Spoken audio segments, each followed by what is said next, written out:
रब्बा अब कजी तेनू यार दे यारा दा वास्ताई रोंदा रहा जोगार विच उमर सारी उस नांग दे सारा दा वास्ताई ते खली परते कुचावे मदीने नू जो उन्ना शुतर असवारां दा वास्ताई दिन हशर दे से महफल नू बरी कर दई मौला तेनू पंजा ते 12 दा वास्ताई। तो मैं साढ़े कोल बड़ी दूरों चल के आए साढ़े मेहमान और कमाल दे पाड़े ने सियालवी साहब ये उस धरती तो आए ने जिथों हीर भी हुई तो साहबा भी हुई। उस तो मैं गुजारिश करांगा मोहतरम जनाब नसीर अहमद सियालवी साहब नूं तोबा टेक सौ तो साढ़े कोल तशरीफ ले ने 7 मिनट मिला दिल तशरीफ रखो और दिल दियां गहराइयां नाल तुहानूं असीं मोस्ट वेलकम करने और तुहाडे कलाम नूं सुनन वास्ते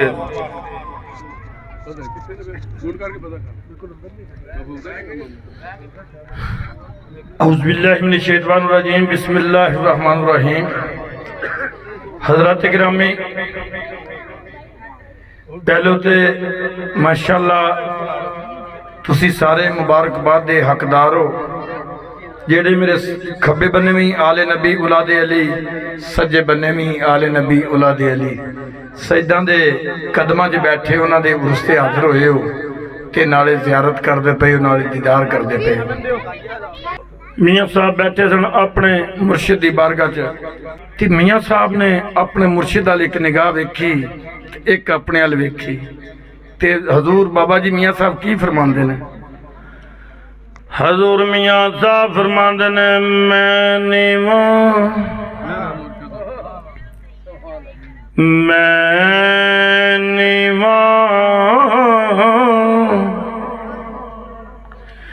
ए मेरा मुर्शद उच्चा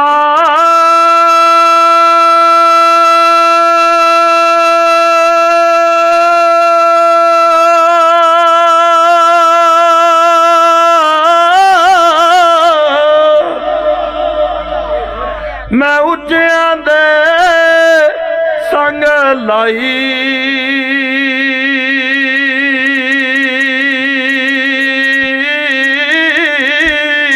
ओ सदके जावा इन्ना उच्चिया कोलों ओ जिन्ना नीवियां नाल नभाई। हजूर मियाँ साहब फरमांदे ने बाबा जी एक बंदा हजूर दी बारगाह च हाज़र होया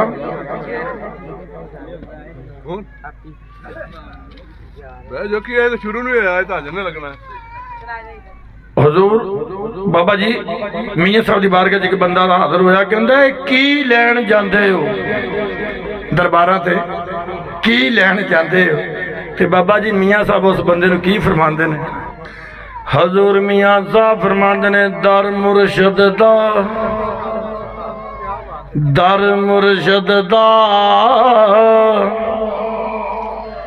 ए खाना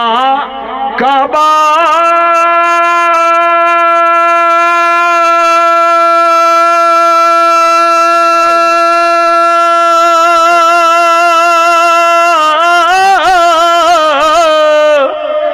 थोड़ा नीवा के बो ते हज जरूरी करिए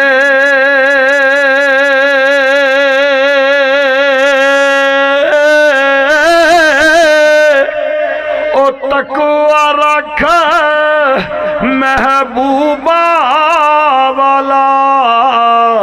ते चल दवारा मलिए ओ तकवा रख महबूबा वाला ते चल दवारा मलिए। हजूर मियाँ साहब फरमाते ने बिन मुर्शद मैं बाबा जी की बारगाह च बैठा रब्बे काबा की कसम खा के कह रहा भई जिन्ने भी अलहमदुलिल्लाह वलियां दे संग लगे जे ना वो इत्थे भी कामयाब ने ते दोवां जहानां च ही कामयाब ने। ते मियाँ साहब इस बारे की फरमाते ने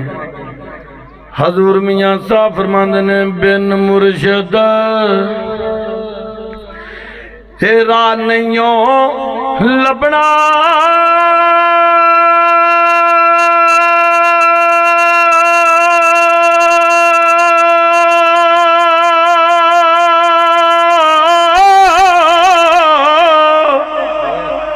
भावें लखा कोई तस्बीह फेरे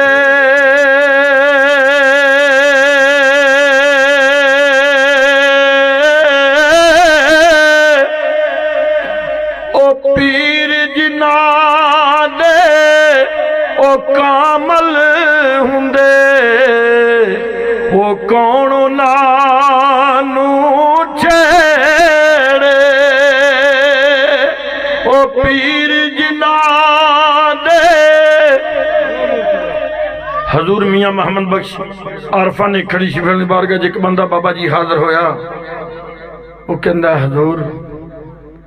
मैं फलां मुर्शिद वेख्या बड़ा सोहना फलां मुर्शिद वेख्या बड़ा सोहना फलां दा मुर्शिद वेख्या बड़ा सोहना। ते मियाँ साहब उन्होंने की फरमाते ने भी मेरा मुर्शिद कहंदा हजूर हाजी मोहम्मद हनीफ बरकी साहब मुल्के पाकिस्तान दे माशाअल्लाह सब तो आला तरीन सनाखन साडे ज़ेर सदारत ने माशाअल्लाह।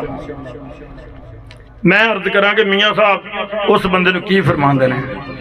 हजूर मियाँ साहब फरमाते ने पीर मेरे दे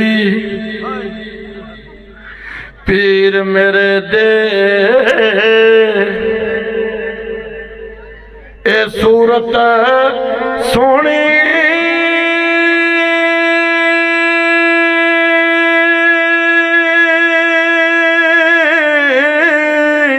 ते मारे पई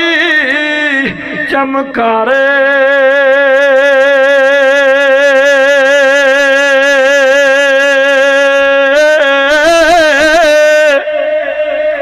ओ लाट मथे दी इंज पई चमके जिवें आसमानी तारे। हजूर मियाँ साहब फरमाते ने महबूबां दे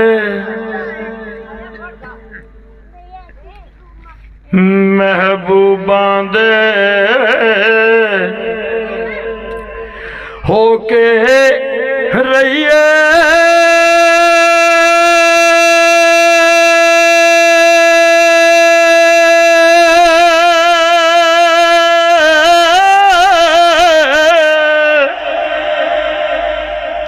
कदी गहरा कोल ना बइए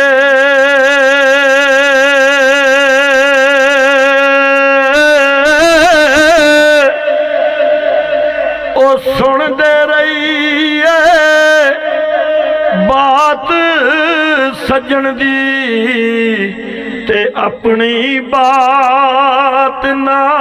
कहिए। हजरत किबला शाह साहब इश्क की गल कर रहे सन ते मियाँ साहब ने इश्क के बारे की फरमाया। हजूर के दर से एक बंदा हाजिर होया कहना हजूर मैं 10 बारी दरबार से गया तो सरकार को मैनू लभा कुछ नहीं। हाय हाय और जिवें ख्वाजा गुलाम फरीद नूं किसे अर्ज की सुनिया मैं कोई 10 साल थी नहीं थान दिया ते गल बनी नहीं ते आपने की फरमाया जे मैं वेखां ओ ना वेखे जे मैं वेखा ते ओ ना वेखे मेरे वेखण विच जे ओ वेखे एडे नसीब कित्थों लियावां यार तां तेरे अंदर वसदा तेनू एवें पैण भुलेखे गुलाम फरीदा बूए यार दे मरिए भावें ओ वेखे या ना वेखे। मियाँ साहब उस बंदे ने इश्क के बारे की फरमांदे ने दर मुर्शद दा दर मुर्शद दा ये छड़िए नहीं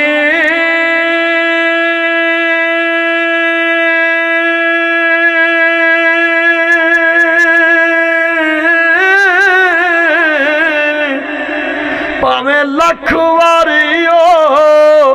दुरकारे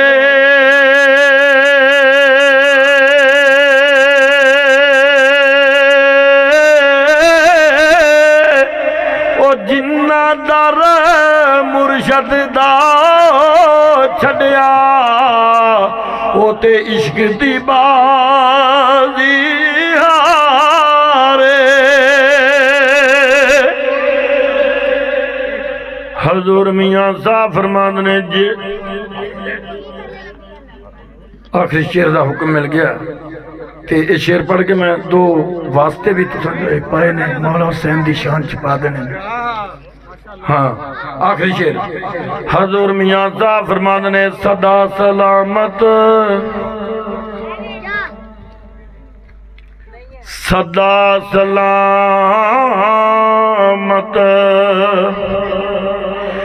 हे रखी मौला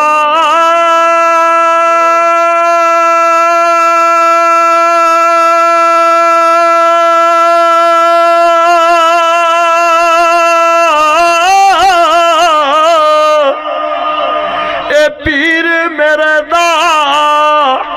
डेरा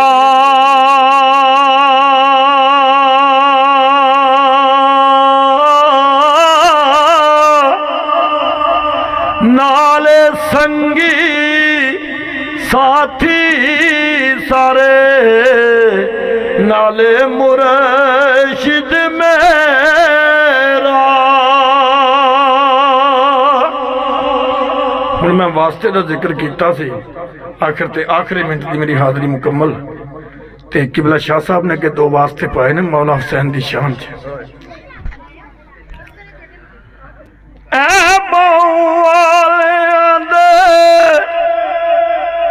और बायाब गजी तेनू यार दे यारा दा वास्ताई रोंदा रहा जोगार विच उमर सारी उस नांग दे सारा दा वास्ताई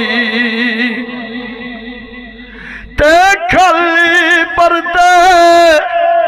कुचावे मदीने नू जो ओना शुतर असवारां दा वास्ताई दिन हशर दे से महफल नू बरी कर दई मौला तेनू 5 ते 12 दा वास्ताई। 5 नारे 5 सवा लाख नारा हाजरी। अल्लाह पाक मेरी हाजरी कबूल फरमाए।